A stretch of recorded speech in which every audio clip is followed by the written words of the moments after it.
পৃথিবীর প্রায় ৫৭ থেকে ৬০টা দেশের মধ্যে, মুসলিম কান্ট্রিগুলির মধ্যে নবীজি মুহাম্মদ রাসূলুল্লাহ সাল্লাল্লাহু আলাইহি ওয়াসাল্লামের আগমন সম্পর্কে, নবীজির আগমন সম্পর্কে র্যালি করে, মিছিল করে, ঈদ উদযাপন করে। হুজুরে পাক সাল্লাল্লাহু আলাইহি সাল্লাম 12ই রবিউল আউয়াল এই জমিনের মধ্যে তাশরিফ নিয়ে এসেছেন। বলুন আলহামদুলিল্লাহ। আমরা কি খুশি না বেজার? খুশি। কিন্তু একজন বেজার আছে, সে কে বলেন তো? শয়তান। আবার শয়তান কিসিমেরও কিছু লোক আছে যারা নবীজির এই রবিউল আউয়াল মাসকে তারা উদযাপন করতে চায় না। যারা উদযাপন করে তাদের শানে গোস্তাকি করে, বেয়াদবিমূলক কথা বলে। আছে কি নাই? আছে। তাহলে নবীজি মুহাম্মদ রাসূলুল্লাহ এই জমিনে যখন তাশরিফ নিয়ে এসেছেন, সকল মানুষ খুশি হয়েছে। জিন ইনসান 18,000 মাখলুকাত তারা সবাই খুশি হয়েছে। শুধুমাত্র বেজার হয়েছে শয়তান, বেজার হয়েছে ইহুদিরা, খ্রিস্টানরা বেজার হয়েছে।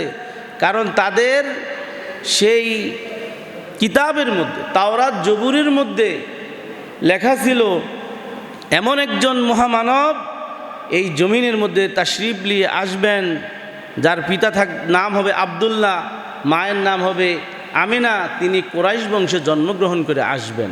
তিনি যখন জমিনের মধ্যে আসবেন, সকল ধর্মকে তিনি পিছে ফেলে শুধুমাত্র তার ধর্মকে তিনি বিজয় করে নেবেন। সুবহানাল্লাহ। তার ধর্মকে কি করে নেবেন? বিজয় করে নেবেন। কি দিয়ে? আমল দিয়ে, ব্যবহার দিয়ে, সুন্দর চরিত্র দিয়ে। সুবহানাল্লাহ। আর নবীজি মুহাম্মদ রাসূলুল্লাহ যখন পবিত্র কোরআন শরীফ নাযিল হয়েছে, তখন সকল ধর্ম অটোমেটিক কি হয়ে গেছে? বাদ হয়ে গেছে। শুধুমাত্র কোরআন শরীফের উপরে ঈমান আনা প্রত্যেক আল্লাহর বান্দার উপরে ফরজ হয়ে গিয়েছে। কিন্তু কিছু মানুষ ঈমান আনলো, কিছু মানুষ ঈমান আনলো না। যারা ঈমান আনলো তারা কি? মুমিন। তারা কি? মুমিন। এই জন্য আল্লাহ কোরআন শরীফের অসংখ্য জায়গায় বলছেন, ইয়া আইয়ুহাল্লাযীনা আমানু। সুবহানাল্লাহ। হে ঈমানদারগণ, যারা ঈমান এনেছো, মুমিনগণ, তোমাদেরকে বলছি। সুবহানাল্লাহ বলবেন না? আবার অন্য জায়গায় বলছেন, ইয়া আইয়ুহান নাস, হে মানুষ সকল। কি বলছেন? হে মানুষ সকল। যত মানুষ আছে, হিন্দু, খ্রিস্টান, বৌদ্ধ, নাসারা, সকল মানুষদেরকে উদ্দেশ্য করে কি বলছে? কি বলেন? ইয়া আইয়ুহান নাস, হে মানুষ সকল। তারপরে আল্লাহ তার কথা বলছেন। কিন্তু মুমিনদের জন্য স্পেশালভাবে আল্লাহ কি বলে ডাক দেন?